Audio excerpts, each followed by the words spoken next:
on back. So I'll Yay. introduce Tim later because I think most people know who Tim is. But we were just so interesting conversation. I want to just get everything on camera because it really is our time right now. It's really Oh, coming into. brilliant.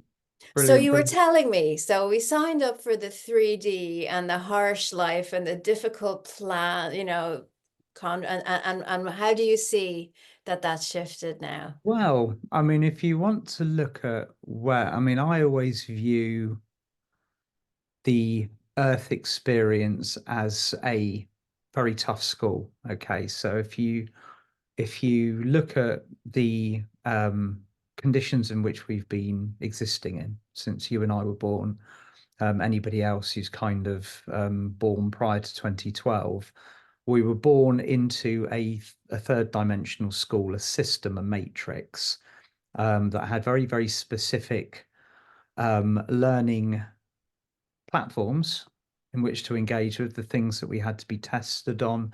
But the one incredible benefit of going to Earth School was the spiritual evolution, how quickly you could pass your tests, and the leaps in evolvement energetically and on a spiritual level. So um, there's other schools around the cosmos that do a similar job, but nothing had the setup that Earth did. And so everybody wanted to go to Earth School. Everybody. So you and I, Abby, would have probably queued up for quite a long time to get in. And before we came down here, we would have been trained very, very specifically. Now, once you kind of get, projected from your soul essence into the body and begin to participate in the Earth Matrix with your seven veils of illusion on, so you can't remember who you are. You're starting at scratch, you're toddling around, you're here, you're on Earth. That was a very, very specific learning experience. Now, that learning experience is finished, it's completed. Mother Earth has kind of handed in her P45. She doesn't want to do that anymore. And so we're left with an ascending planet that is rising out of that third dimensional matrix, out of that vibration of illusion, that entrapment, that control, that um, very, very intensive what's the word where you are hypnotized into believing and being completely And invested to in just the keep illusion. tightening the screws, Yeah, tempered by fire, and just when you think you're out of it, they throw you into another fire, that's right. That's right. I mean, it's all going on at the moment, and the reason why everything is being ignited at once, why we're being literally attacked from all sides, is because the fuel that used to be used to keep that illusion buoyant, effortlessly, fluidly, they could pretty much do whatever they wanted whenever they felt like it, whenever they were guided to, and they would get the result that they wanted. People would be invested into it. They would comply with it. They would believe that that was their reality. That magic was fueled by the astral planes.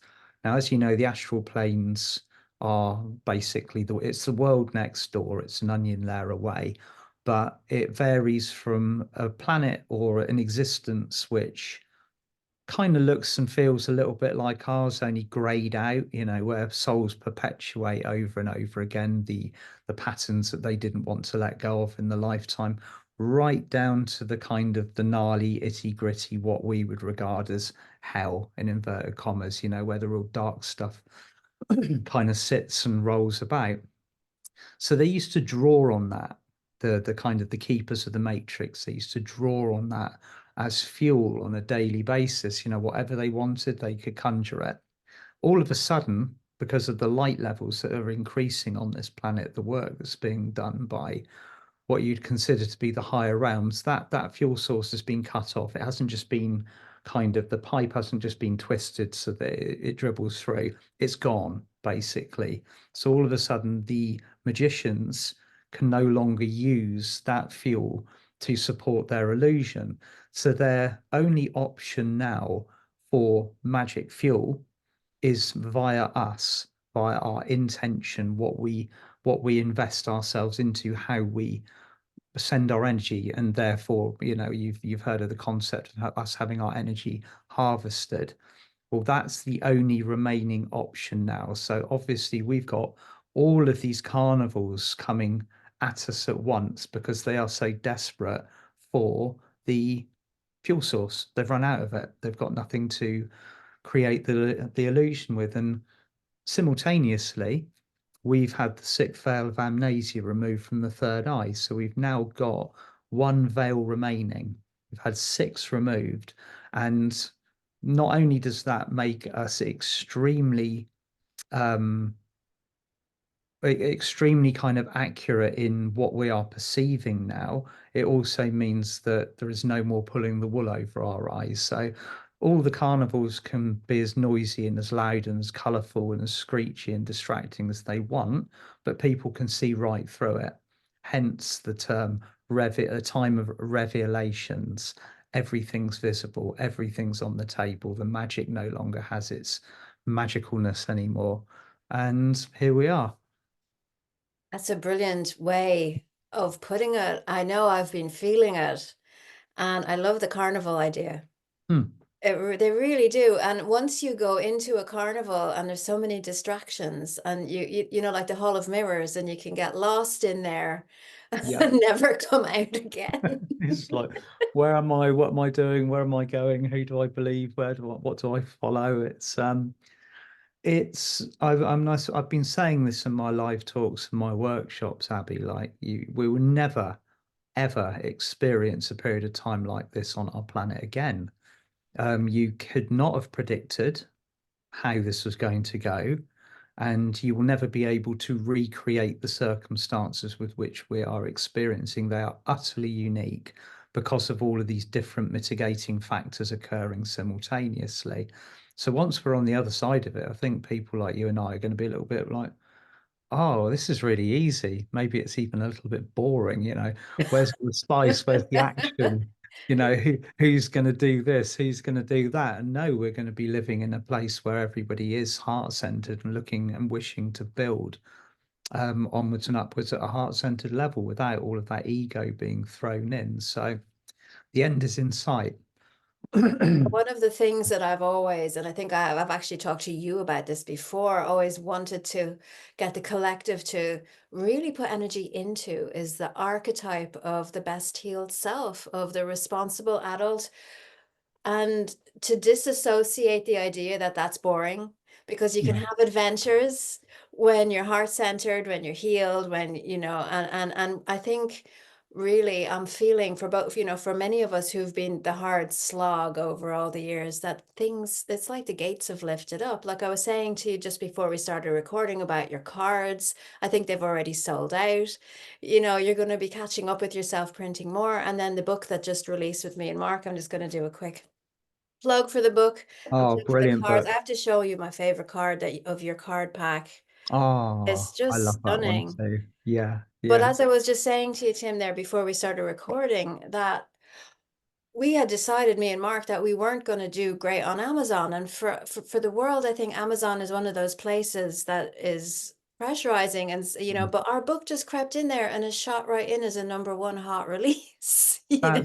That's well done. Well done. I mean, it's a brilliant book. It's beautifully written and very, for those of you that want a good, concise read, pick it up, go and get it off Amazon. And this is what I love about these channels. I mean, people say Amazon is terrible, Facebook's terrible, but look what it's doing. It's selling our wares. It's it's contacting us all around the world, i.e. social media. All of these things that have been created to, create oppression and the kind of like the filtering of information and the Mm. all of the things that are initially created for kind of nefarious purposes are invariably hijacked by the lot of us, and it's great.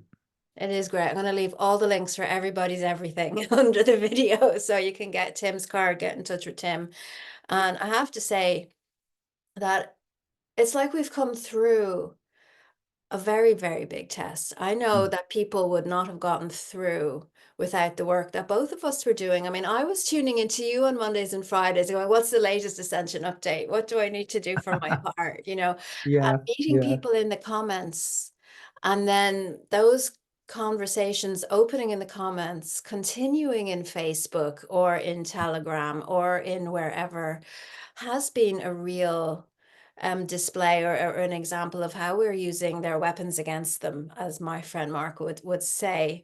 And yeah, it's just, you know, all those blocks that we've had all those years. I mean, you and I, we've known each other for a very long time, and at Donkey's years. certain, I thought the other day about the first day that we met, Abby, and it was my very, very first ever talk at Mind Body Spirit Birmingham, wasn't it?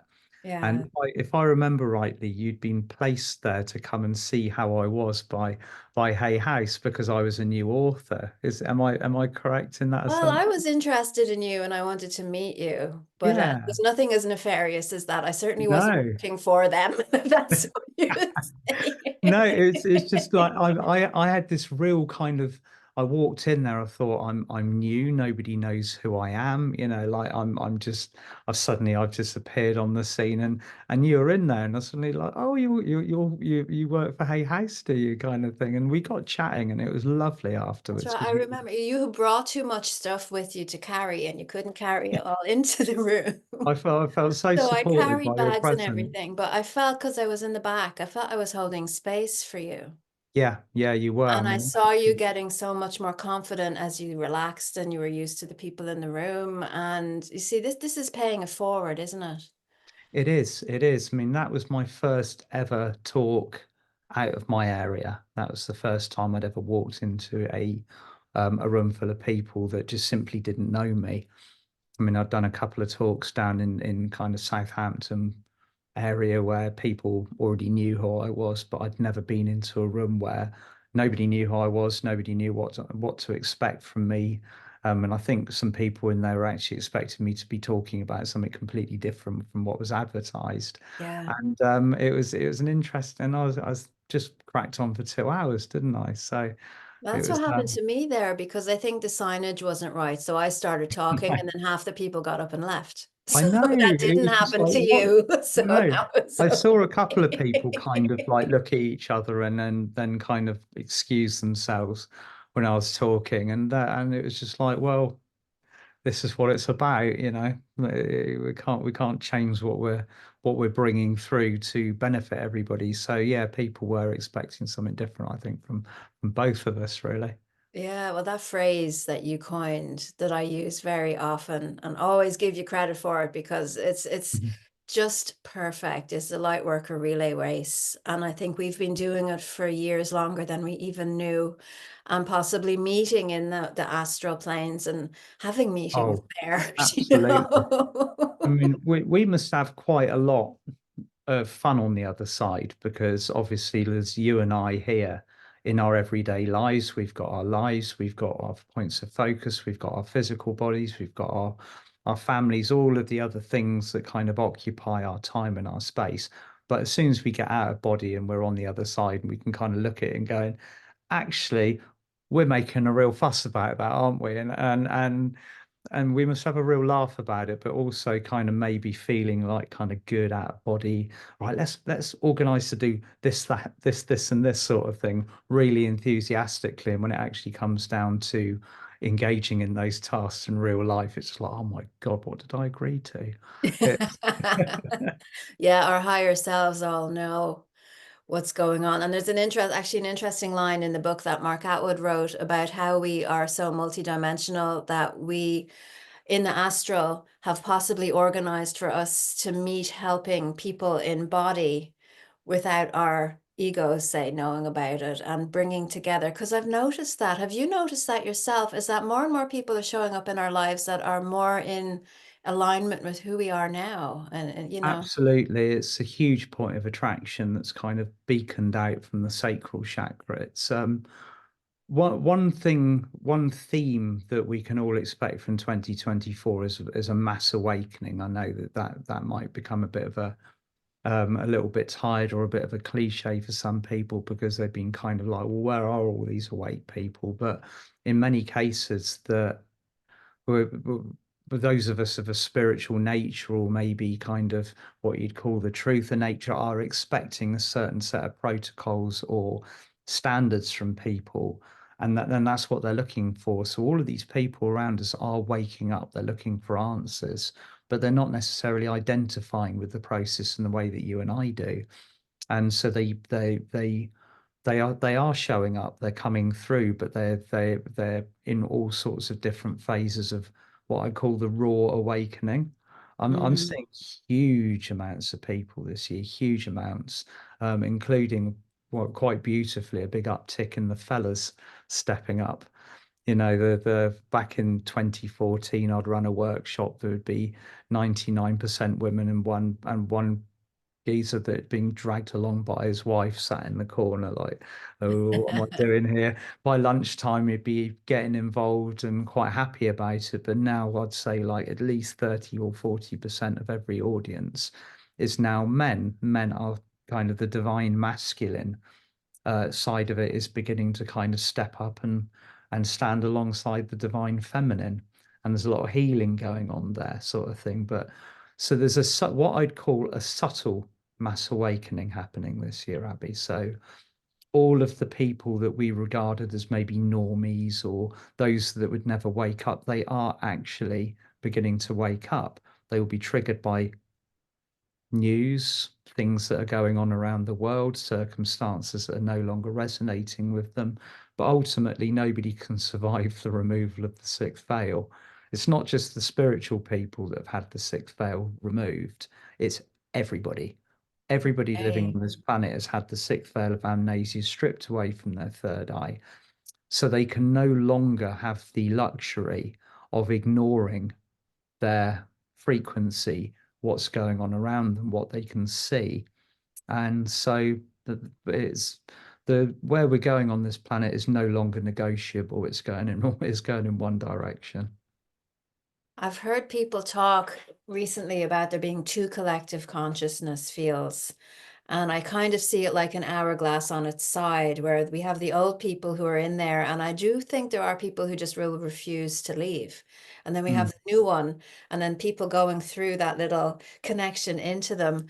But I'm wondering, because I've heard a lot of people talking about simulation theory and God created everything. Where do you stand on the idea of there being NPCs, non-playing characters, to perpetuate those narratives? So these would be people, I suppose, that wouldn't have an interest in the veils being removed. They wouldn't have a Mm. mind maybe of their own. I don't know. How would you explain that? Or is that a thing I've for yet to you? meet anyone without a soul.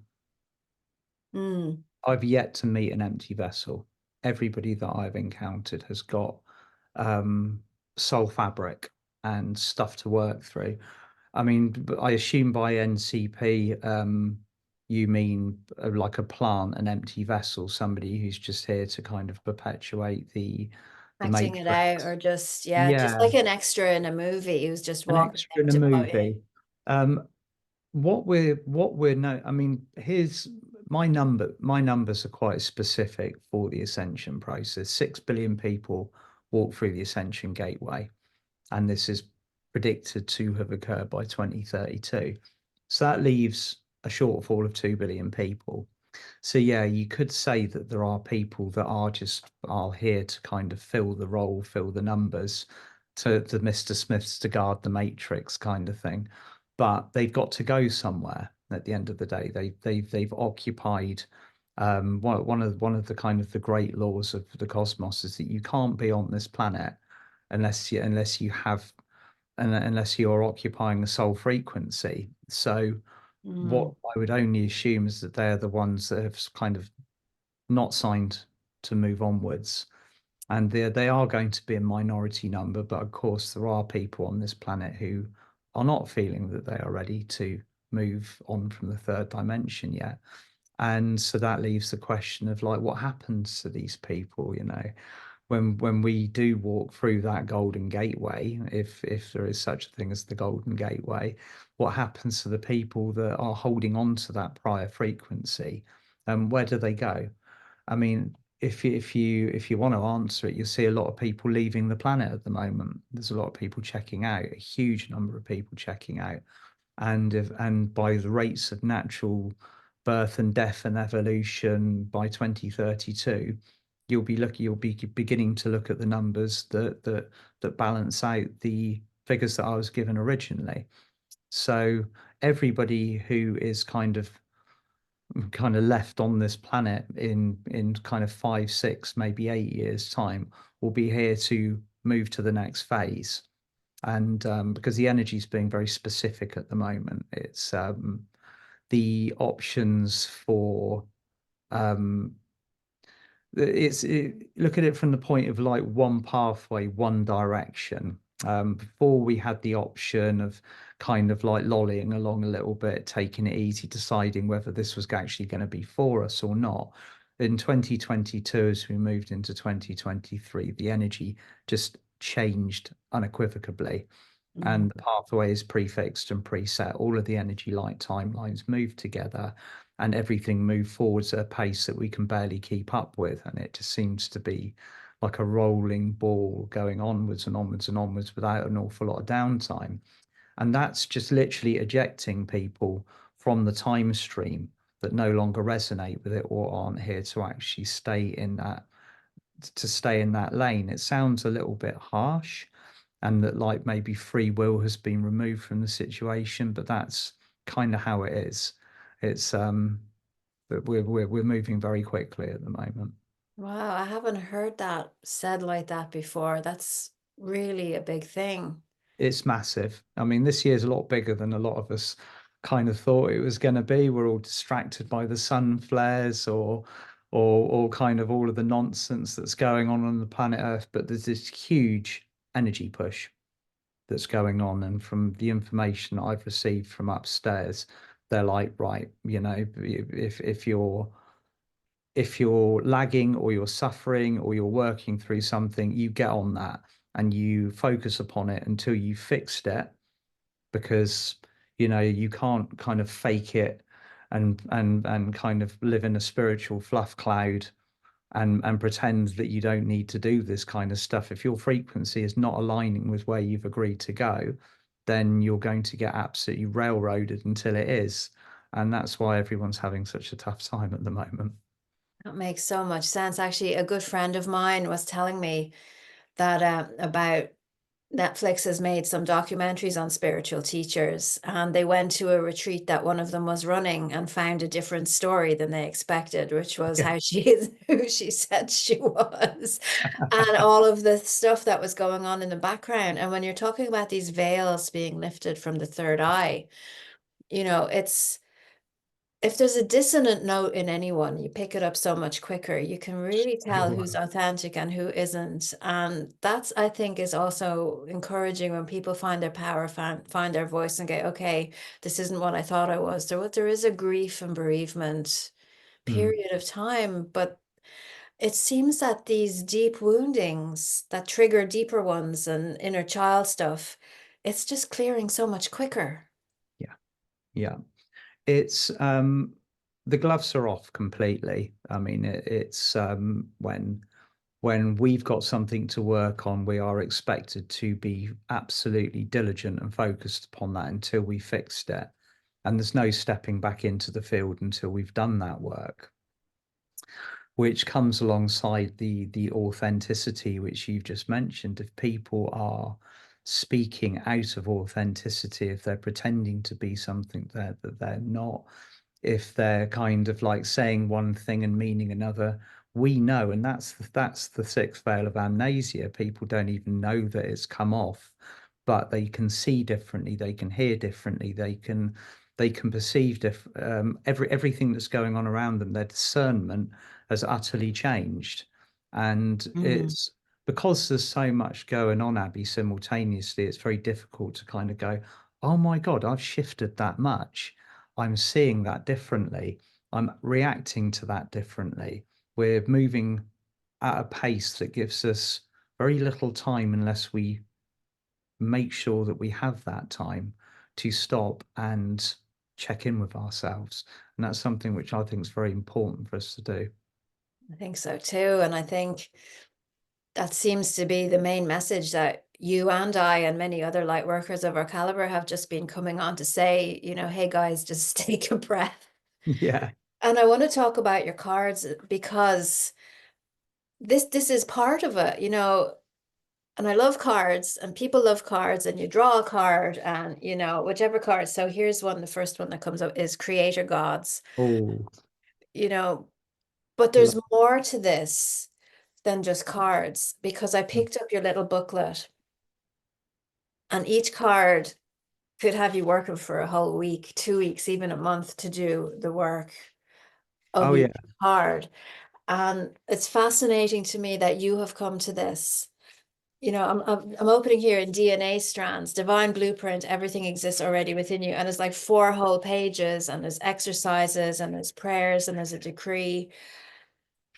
When I wrote this, we put in exercises, and my exercises have turned into a 78-page workbook to go with the book, which Mark and I have now decided that when I come back from my breakaway, we'll probably film it and make a whole nother course around it with additional information in there because this is it just coming through so easily and so quickly and providing that structure for people to go and do the work. So it's like we Yeah. can look at them and say, okay, you know what you have to do. You know, if you're going to take Tim's cards, right, you say, okay, which inner work do I need to do today? Get the Mm. angels into your pack, open a card, and then pick up the guidebook. There's no excuses anymore, you know? This is when we bought these through, they were born in the new energy.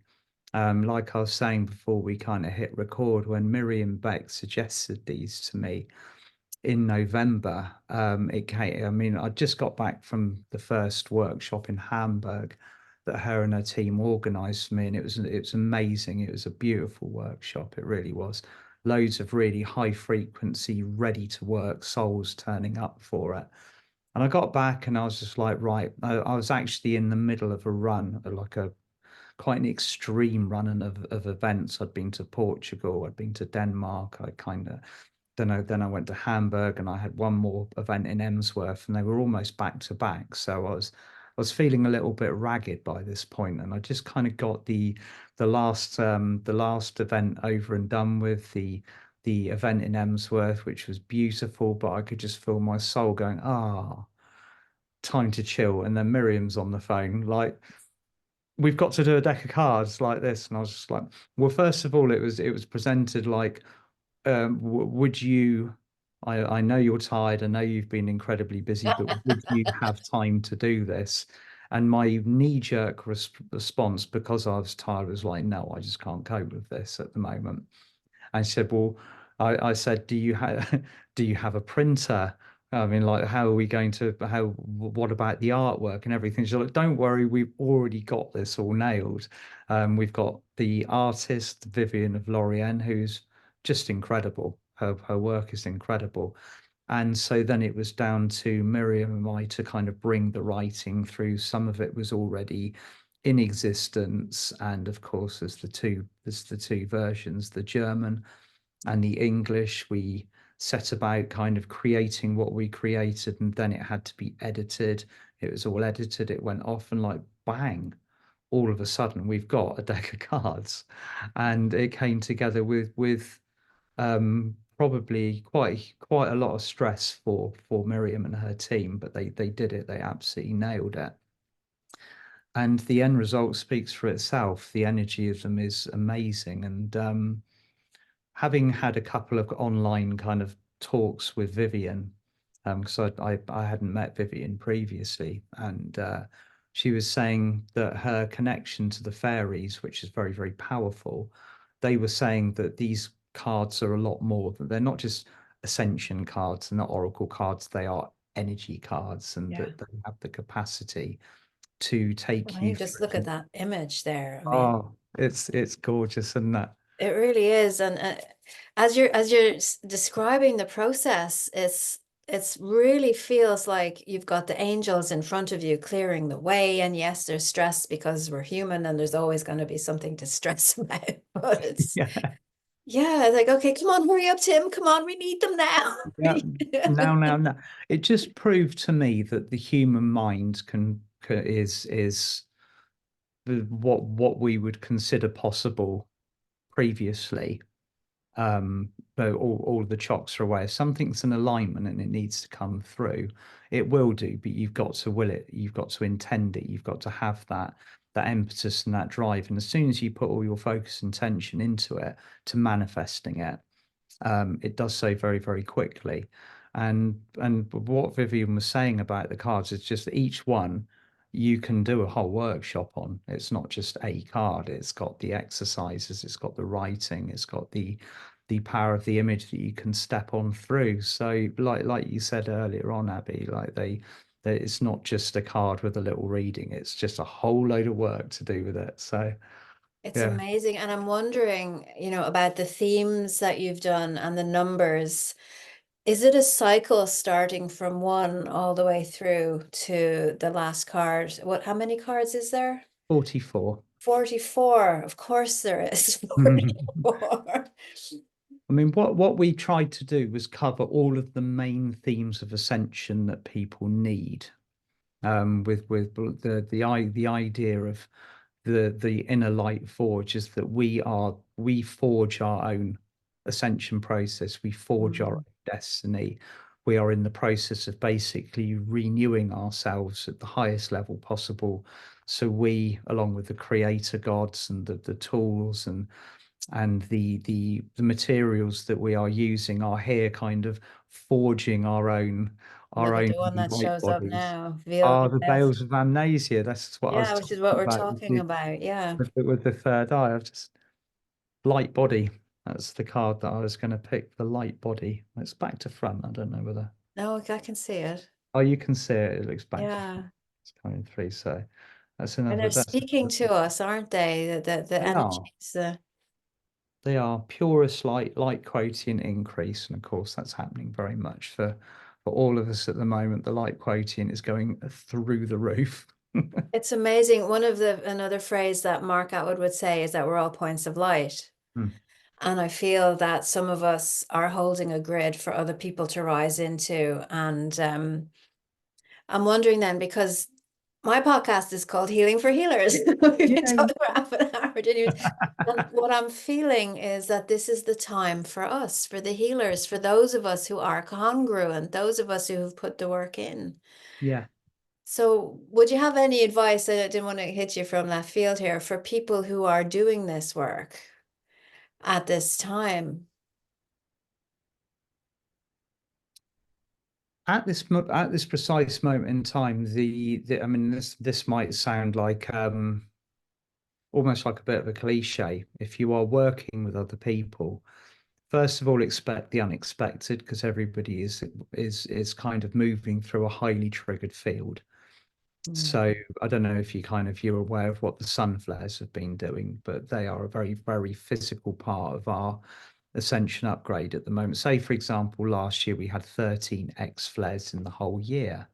That's still a sizable amount of photonic radiation to be kind of dealing with and triggering our DNA. I think in May alone, we received 19 in 1 month, and they're ongoing. We even had something similar to a Carrington event occur where this huge sunspot faces the Earth and literally just battered. I think it was Europe as well. It was like, the target was Europe. So all of this radiation, all of this light, all of these I say it's when the sun speaks, it delivers the light quotient packages and all of the information for our upgrading process in what we would just regard as, the sun's X flaring, it's doing this, it's doing that, but it's far more than that. So Mm. all of this information is coming through the sun from the cosmos and landing in the cells of our body, in our nervous system, in our brains, in our blood, in our waters, in the DNA, and whoosh, we are beginning to grow at a rate that is unrecognizable. That's interesting. You mentioned the water. I was watching Pam Gregory talking there recently, And she was saying about how when we're drinking the water, we're getting the solar energy because the sun is going into the water as well. So again, Yeah. there's definitely no getting away from it. No, there's no getting away from it. I mean, I don't think there's a cave deep enough, even if you hit in the center of the earth, where you could get away from it at the moment.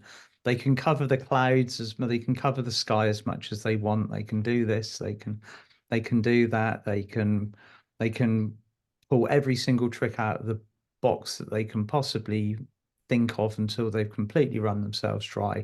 None of it is working anymore. Everything pertains to full global awakening.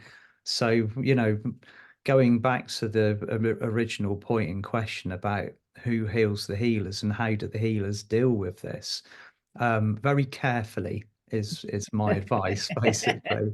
You know, imagine yourself grounded, completely in alignment, but be so aware of how your body is speaking to you, because the body has suddenly become a barometer for these energies, and a very sensitive one as well. So the slightest shift in frequency, you will receive feedback from your body almost instantaneously. You might have to change your diet, you might have to change, what you drink, the medicines that you take, things that you think about, the amount of time that you focus on one particular thing. You might have to reduce it or increase it. All of these different messages, but ultimately just be aware of how people are around you. If you're working with people, there's a lot of souls out there that are just ditching density and really finding this quite difficult. And there's only so much that you can do. You can guide, but you cannot rescue, you cannot save. You have to be kind of like this lighthouse that continues to shine. If you're not shining, you can't do your job.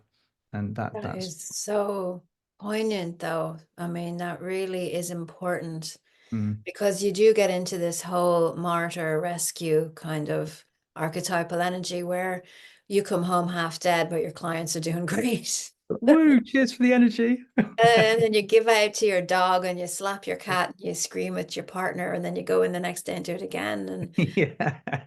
one Yeah. of the things I've really felt, I don't know if you've been feeling this too, is it's like the level of duty of care. Well, I've been a trained psychotherapist, so obviously I've been have it hammered into me, but I've really felt that that level of duty of care, I can release it. I'm not responsible for anybody else other than me and my children, and you as the same for you. And people have to show up in their own lives now and be responsible for themselves. That's what sovereign means, and it frees the healers up. It does. It does. It To the really point does. where I think even the healers will be looking for new ways of healing. Like everything's going to move into a new higher alignment. I mean, when you have a planet I mean, say in 10 years' time, when you have a planet of people that are beginning to understand what self-mastery is and responsibility for self, and they're not kind of randomly like messing themselves up or poisoning themselves and then expecting somebody else to fix them. When we're beginning to take responsibility for ourselves, then the role, the old kind of fashioned role of the healer doesn't get diminished, but the platform in which we work changes, because we don't have to cater for people that just simply are incapable of looking after themselves. So this is what we're going to be seeing in the future, is people that are far more in control of themselves than they are at the moment, or that they were when we were existing in the third dimension. I mean, if I come back to your idea of a carnival, right? Yeah. Yay, carnival. Carnivals are for children.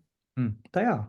And there's rides and there's sweets and there's entertainment.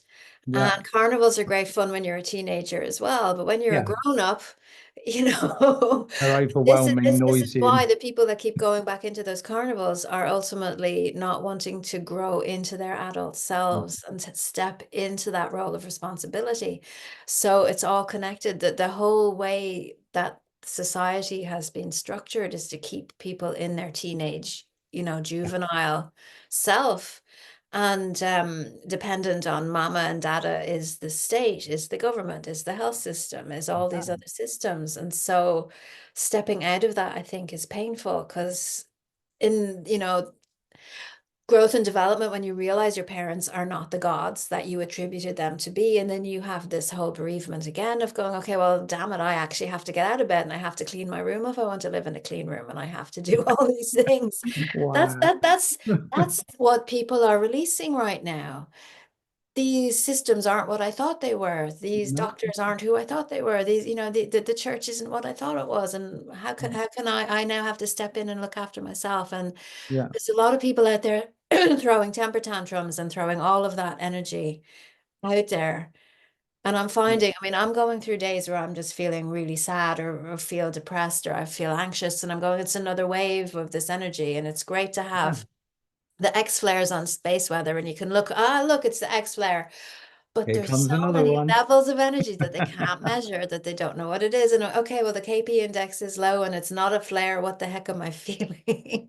Exactly what you're feeling is the collective kind of sludge that's been torpedoed into the field. It's Hissy fits and temper tantrums. yeah, it's like massive collective like ego kicking off sort of thing. And it's funny, but we have to kind of also navigate what we'd kind of almost describe as the waves of unseen energy that are sent to us from means that do not wish us well.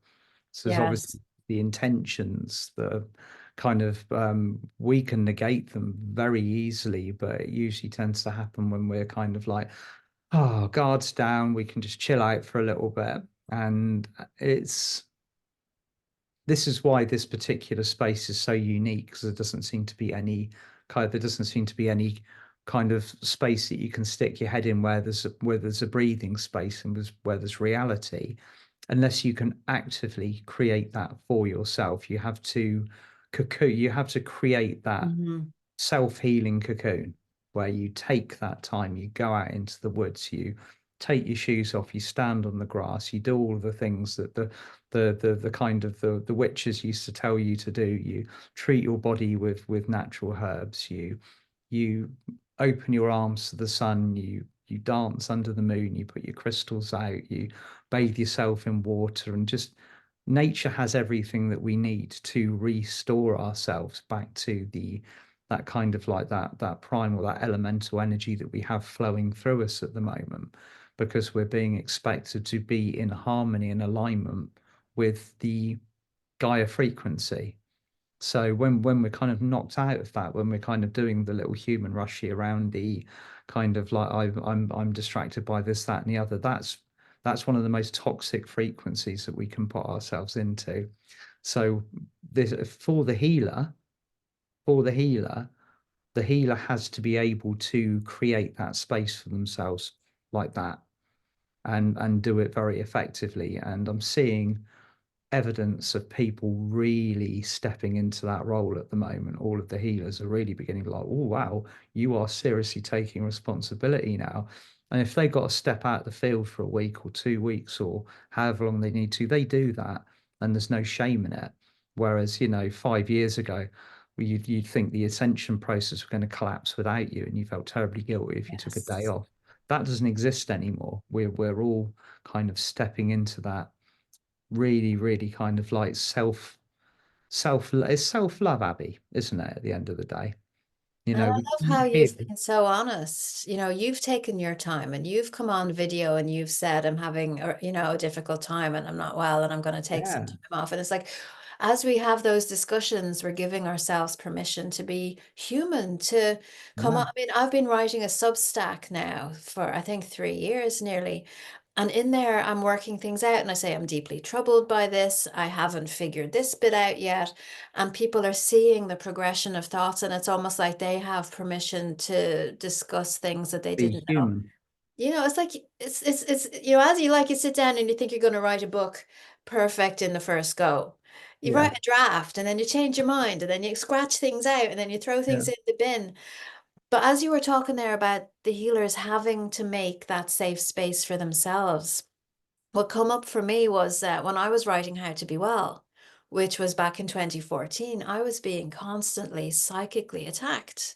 The Right. dark energies that were in power didn't want the book. No. And I, at one point, I mean, I would go and sit down at my desk and fall asleep. I couldn't sit there and write. And so I had to have three powerful friends be aware that I was going to be writing. And they didn't all know each other, but what I had them do was holding hands with each other in a circle around me in To my writing protect you. space so that I could sit and write and they were holding space for me to write. And at one point, I think That's I had really cool. four people. Yeah. Yeah. But you see, Yeah. when we decide to make a space for ourselves now, we can actually make that space because that Yeah. is gone.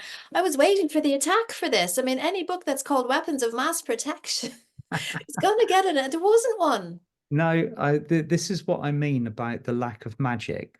Okay, like those that had the capacity to attack you previously, they've been seriously hobbled. I mean, like, in the kind of almost the Middle Ages kind of Hamstringed. context. Yeah, they've been hamstrung. They've got to have your attention, and they've got to have you on tap, in order to actually be able to functionally create that space for you to have to feel fear, to have your frequency lowered. I mean, and it has to be quite a physical thing that's going on. I mean, we still exist in the matrix where, we're kind of beholden to the taxes, to the government, to all of that nonsense coming in, and but people are still they're finding their happy space within that. We realize that is part that's not something that we can just wash away, much as we Mm. like to. We have to go through the process of watching everything around us align to the frequency with which we're holding. We can't just click our fingers and expect it all to change. We're guiding that with our frequency. So as the whole planet begins to step into this vibration where we're all kind of thinking with our hearts rather than the ego, that's when the systems around us penultimately begin to change. So that's almost like a longer thing, a slow burner. So you're not going to get the attacks that you used to, because the ammunition is no longer there for them to use. It has to be because you've invested your intention and your attention into something that they've created. Yeah, it's like they're throwing all of these things at us, but when they get there, they just pop like empty Yeah, balloons. So yeah, you it's have it. to be in your power and Yeah, know that it's not going to hurt me, and then it doesn't. it's. I heard a story a while back. It was a few years ago, and I think quite a lot of other people have heard this as well. Back in the 1950s and the 60s, the American military used to have this supercomputer, alien technology, basically, that you'd be able to program it with multiple scenarios, and it would tell them the best way to maintain control. It was obviously for the leaders of the Mm. planet, and all of this information would then be shared so they could keep the unified control grid buoyant, well-fed, operational, that everybody would be headed in the right direction. So this computer was serving them very, very well, but there was one date that they kept on programming in, and it was the 21st of December 2022, I think it was 2021. So that was the last date that they could program in where what they were doing would be effective or have any effect whatsoever. After that solstice window, the December 21st, 2021, everything aligned as a result from that computer. It doesn't matter what they put in there, the only result the computer would give them is global enlightenment, global awakening, regardless of what they put in, regardless of what happened. So the whole matrix system knew that this was happening, and it was going to be happening decades, hundreds of years before it did. So what we're living in now is just literally the protests of a system that does not want to let go of power. It's terrified of the consequences of what happens when that grid goes down, when the matrix is handed over, when we rise into the power that we're all realizing that we have now. So it's you're going to see the fear, you're going to see the carnival, you're going to see the protests, and like you say, they're like little colorful bubbles, but when you pop them, nothing. It's the magic is no longer there. It's a funny old game. There's a lot in that. I mean, I'm seeing us as the adults with the teenagers having the temper tantrums. What do? You step Yeah. away and you let them tire themselves out until they look at you with pleading eyes and say, okay, I'm ready to talk now, or they Yeah. don't. No. I mean, if you think about it, the souls that have been controlling this planet for the last 10,000 years have been doing so since the fall of Atlantis. So they've evaded the wheel of karma by not passing over through whatever Mm. means, some of you will know about this, some of you won't. So they are now quite rightfully abjectly terrified of stepping into this new space because ultimately they've got to stand before the karmic board and they It think feels to that me like some of like they're just gone. They yeah, they've maybe they've a they've spaceship they've pulled checked over out. and gave them a ride somewhere else to another Yeah. planet that people can go to. No, I think if you look at it from a higher perspective, that terrible punishment that they believe awaiting them isn't, because at the end of the day, this whole school was set up by a group of souls who were designated actors. They took that role on to create the circumstances. Ultimately, everybody comes from the source of light. So it's yeah, like you say, frightened children not wanting to let go of their space, holding on to the Xbox controller for dear life because they think they'll never play the game again, sort of thing. It's very Yeah, it is. It's fascinating. And there's so much in it. I just wanted to something that popped into my head when we were talking about how healers look after themselves. They need to get healing too. It's imperative that healers have their support network with them. Even if all you're doing is meeting someone else who you know is a healer, to sit down and have a cup of coffee and saying, Jesus, I've had such a week, and this came up for me, and this came up for me, and I met this in a session, and how did you handle it? And to make things real, because your eyes lit up there, Tim, when you said we're realizing how powerful we are. They really lit up. yeah, But our clients are realizing this, and anger comes up for them, and all of this, and it's like, and the healer has to step up and be big, and we still have to make sense of things. We still have to normalize things. That's the book that I wrote with Mark, really is a conversation that people are going, oh my God, I have no one else I can talk to, and it's all here in the book. So we need to talk to each other. We need to talk like you and I are talking. This needs to be more of a mainstream type of conversation for people to realize that we are spiritual beings having a human experience. It's not the other way around. absolutely. It's I'm seeing so many souls seeking that support now. What I noticed about the first half of the ascension process is that people like you and I could feel quite isolated because we didn't have that abundance of support network around us. But now there are so many people that are either seeking healing, have stepped into the power of healers, or know where to go to get that assistance. And again, it's something that's changed gradually. We might not have noticed that it's suddenly become so different, but it has now. There is no lack of support Yeah. out there for any of us. You're never alone. There's always somebody that you'll be able to find who has stepped into their power, who is qualified, who will listen and can actually speak your language, because that used to be the problem, the language barrier, Mm. us wishing to talk about spiritual things, what is spiritual things, we get in inverted commas, and now it's a normal everyday conversation for people. So that's it's And it huge. frees, and if you're watching this and you are a healer, it frees you up, because listen to your heart. There is somebody out there who is as good a healer as you are. Even if you think you're the best in your area, there is always going to be someone out there that's as good or better, which Mhm. means that it's not up to you to do all the work. And I No. used to do that 10 years ago. I was like, everyone, they need me because nobody's like me. And, as well as being a growing up thing, what I think is that healers now have so much more power. The Mm. authentic, true, congruent healers are superb. And so we're back to the light worker relay race. There will be somebody for everybody, and there'll be somebody for you. And you make that space to slow down and process.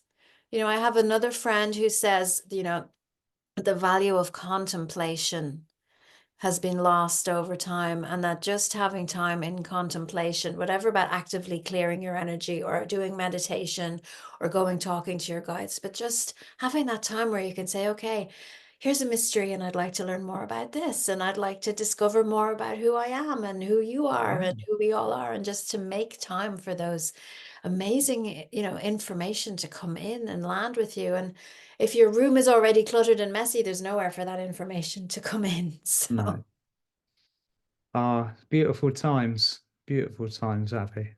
really exciting. And I have to say, I'm delighted that you were able to make the time to come and talk to me today, Tim. It's Oh, always it's such I've a always loved pleasure. talking to you. We always have the best chats, don't And I we? remember talking about times where we didn't have anyone to talk about. I was writing Expansion, my third novel, and they're flying over the castle. And it was in the shape of a swastika. And I freaked out and I rang you up. And I said, oh my God, I can't put this in. I'm a light worker. I'm not supposed to have this kind of thing. And you said, no, we're claiming these things back. You put it in and go for it. Your And it's in symbol, there, yeah, and it's like we needed each other more, but we still need each other, as very this much so. So holding. Yeah. there's regardless of how far we are along the pathway, there's always a huge amount of power and grace in that communication, that confirmation, because you're going to get things like that come up. I mean, people are so triggered by symbols at the moment, Abby, aren't they? Like I can remember that conversation well. And one thing which it did make me a little bit wriggly is I did kind of a symbol reclaim in Hamburg in Germany Oh. in November. And one of the symbols that I use for the crystalline codes of Atlantis, which goes with the sacral, is the Atlantean cross of the light, which would also be recognized as the swastika. So it Mm. only takes a very small period of time for somebody to take one of our sacred symbols, channel negative intention through it, and suddenly it's a bad symbol. So what we're all doing, that's why I said to you, you take that and you reclaim that, because nothing that we see around us was negative before somebody decided it was going to be so. Yeah, it's shamanic dismemberment and allowing the energies to go. And I think doing the work for me around the words is Mm. huge. And you can see over the past, 3, 4 years, the weaponization of words, how they're filled with these baggage, even, man and woman. Yeah. Something as simple as that. And it's really interesting going back to your story about the computer. I Mm. just saw a thread on X. I love going on X. There's so much information there, but then you have to step away from it as well. Mm. Somebody interviewed ChatGPT, what is a woman, and Mm. got the circular arguments and threw the circular arguments back time and time again until it had to agree what it was in the truth. And it's brilliant, Yeah. Comes So out in the end. persistence, truth is winning. Yeah, Light is here, and like you say, we're not going back, but we can slow down because time is moving very fast. So, it is. It is. where can people find you? Have you anything coming up that people Oh, get in probably be touch? staggering through the woods meaningfully. Yeah, I'm always available on my Facebook page, Tim Wild Practical Ascension, or Instagram, Tim Wild Ascension. I've got a live event I'm going to be in Birmingham on Monday, with Kelly Vikings at the New Earth Business Conference. And then if you want a live event to go to, I'm in Emsworth on the 4th of August, kind of getting revved up for the Lionsgate. So that's kind of me. And of course, Maybe I'll come over. That do feels like it. that It'll could be a be really lovely fun. day, It'd be lovely to actually. see you Oh, IRL, and my kids are like, "What's IRL again?" in real life. They don't do that so much. Well, look, yeah. send us an email with all your links. I'll put everything below the video. And this has just been wonderful. And I hope to see you soon. Abby, it's an absolute honor. Thank you so much. And great blessings on your cards. Everybody go and buy the And to your cards. book. And to your book. Go and get yourself a copy on Amazon. I'll Bump talk it to up you to again. number one. So I'll just stop recording. Okay, my love.